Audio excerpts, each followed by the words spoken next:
Hello అండి, ఈరోజు నేను మీ అందరికి బాదుషా రెసిపీని చూపించబోతున్నాను. మైదా పిండి వాడకుండా గోధుమ పిండితోటి బాదుషాల్ని సాఫ్ట్ గా జ్యూసీగా ఎలా ప్రిపేర్ చేసుకోవాలో క్లియర్ గా ఎక్స్ప్లెయిన్ చేస్తాను. ఫుల్ వీడియో స్కిప్ చేయకుండా చూడండి. రెసిపీ నచ్చితే లైక్ చేయడం మాత్రం మర్చిపోకండి. ఫస్ట్ ఒక బౌల్ తీసుకుని దాంట్లోకి 1.5 కప్ గోధుమ పిండి వేయండి. 1.5 కప్ గోధుమ పిండిని కొలిచి బౌల్ లోకి తీసుకున్న తర్వాత ఇప్పుడు దీంట్లో 1 teaspoon baking soda, 1 teaspoon baking powder, 1/2 teaspoon salt ని యాడ్ చేయండి. ఇప్పుడు మనం తీసుకున్న ఇంగ్రీడియంట్స్ అన్ని మొత్తం కలిసేలాగా బాగా మిక్స్ చేయండి. పిండి బాగా కలిపిన తర్వాత ఇప్పుడు దీంట్లోకి 2 టేబుల్ స్పూన్స్ నెయ్యిని బాగా మరిగించి వేయండి. వేడి నెయ్యి వేసిన వెంటనే చెయ్యి అసలు పెట్టకండి, గడితోనే మొత్తం కలిసేలాగా మిక్స్ చేయండి. నెయ్యి వేసి మొత్తం కలిసేలాగా మిక్స్ చేసిన తర్వాత ఇప్పుడు దీంట్లో పెరుగు వేయాలి. నేను పెరుగు ఇంట్లో ఉండి గుంట గడితోనే డైరెక్ట్ గా వేసేసానండి. అదే మెజర్మెంట్ వైజ్ చెప్పాలంటే 4 to 5 టేబుల్ స్పూన్స్ వరకు పెరుగు తీసుకోండి. బాదుషా స్వీట్ రెసిపీ కాబట్టి పెరుగు అసలు పుల్లగా ఉండకూడదు, కమ్మగానే ఉండాలని గుర్తుపెట్టుకోండి. మనం వేసిన పెరుగు పిండిలో మొత్తం కలిసేలాగా బాగా మిక్స్ చేయండి. ఇప్పుడు దీంట్లో కొద్దిగా వాటర్ ని యాడ్ చేస్తూ పిండి ముద్దని సాఫ్ట్ గా కలపండి. మీరు గోధుమ పిండితో చేసినా సరే లేదా మైదా పిండితో చేసినా సరే పిండి ముద్ద కలుపుతున్నప్పుడు గట్టిగా కలపకూడదు, సాఫ్ట్ గానే ఉండాలని గుర్తుపెట్టుకోండి. పిండి సాఫ్ట్ గా ఉంటేనే బాదుషాలు లోపల వరకు బాగా ఉడికి సాఫ్ట్ గా జ్యూసీగా వస్తాయి. బాదుషాల లోపల పిండి ముద్దలా ఉండి గట్టిగా వచ్చినాయి అంటే మీరు పిండి సరిగ్గా కలపలేదని అర్థం. పిండి ముద్దని ఇలా సాఫ్ట్ గా కలిపిన తర్వాత కొద్దిగా నెయ్యి వేసి పిండి ముద్దకి మొత్తం అప్లై చేయండి. పిండి ముద్ద మొత్తానికి నెయ్యి రాసిన తర్వాత తడి క్లాత్ ని కప్పి 1/2 అవర్ పక్కనుంచండి.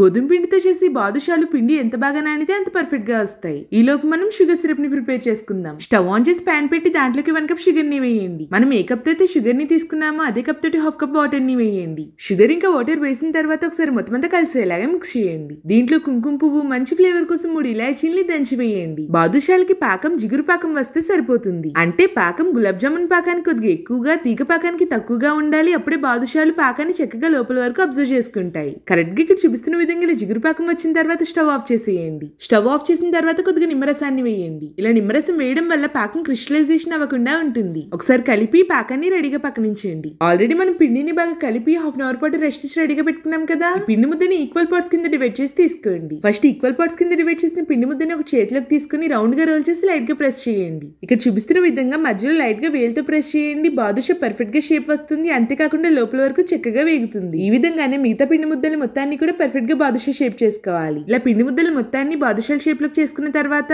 బాదుషాల్ని ఫ్రై చేయడానికి ఆయిల్ ని లైట్ గా వేడి చేసి స్టవ్ ని పూర్తిగా లో ఫ్లేమ్ లోకి పెట్టేసేయండి. పర్ఫెక్ట్ గా బాదుషా షేప్ లోకి చేసుకున్న పిండి ముద్దల్ని ఒక్కొక్కటిగా స్లోగా ఆయిల్ లోకి డ్రాప్ చేయండి. ఆయిల్ ఎక్కువ వేడిగా ఉంటే బాదుషాలు లోపల వరకు పర్ఫెక్ట్ గా వేగవు, పిండి పచ్చిగా ముద్దలానే ఉంటుందని గుర్తుపెట్టుకోండి. ఇక చూపిస్తున్న విధంగా ఇలా ఆయిల్ లోకి వేసిన వెంటనే ఇలా లైట్ గా బబుల్స్ రావాలి, అంతే ఆ హీట్ సరిపోతుంది. ఆయిల్ లోకి వేసిన వెంటనే గరిటతో అసలు కదపకండి, లో ఫ్లేమ్ లో అలా వదిలేసేయండి. వాటంతట అవే పైకి వస్తాయి. మీరు హై ఫ్లేమ్ లో పెట్టి ఫ్రై చేస్తే త్వరగా ఫ్రై అయిపోతే మంచి కలర్ వస్తాయి, కానీ గట్టిగా ఉంటే పర్ఫెక్ట్ గా వేగవని గుర్తుపెట్టుకోండి. లో ఫ్లేమ్ లోనే స్లోగా ఫ్రై అవుతూ ఇలా వాటంతట అవి పైకి రావడం స్టార్ట్ అయిన తర్వాత స్టవ్ ని లో టు మీడియం ఫ్లేమ్ లోకి అడ్జస్ట్ చేయండి. వెంటనే గరిటతో అసలు కదపకండి. ఒక సైడ్ బాగా ఫ్రై అయ్యి మంచి కలర్ వచ్చిన తర్వాత స్లోగా రెండో వైపు టర్న్ చేయండి. రెండో వైపు కూడా లో టు మీడియం ఫ్లేమ్ లోనే మంచి కలర్ వచ్చేంత వరకు బాగా ఫ్రై చేయాలి. బాదుషాలు ఎంత బాగా ఫ్రై అయితే అంత సాఫ్ట్ గా జ్యూసీగా వస్తాయని గుర్తుపెట్టుకోండి. ఇలా ఈ కలర్ లో ఫ్రై అయితే సరిపోతుందండి. వెంటనే ఆయిల్ నుండి సెపరేట్ చేసి పాకంలోకి వేసేయాలి. పాకంలోకి వేసిన వెంటనే చక్కగా వేడివేడి బాదుషాలు పాకాన్ని లోపల వరకు అబ్జర్వ్ చేసుకుంటాయి. పాకంలోకి బాదుషాలను వేసిన తర్వాత నిమిషం పాటాలు వదిలేసేయండి. పాకాన్ని పర్ఫెక్ట్ గా పీల్చుకుని సాఫ్ట్ గా జ్యూసీగా అవుతాయి. బాదుషాలు పాకాన్ని బాగా పీల్చుకున్న తర్వాత పాకం నుండి సెపరేట్ చేసి ఒక ప్లేట్ లోకి తీసుకోండి. అంతేనండి,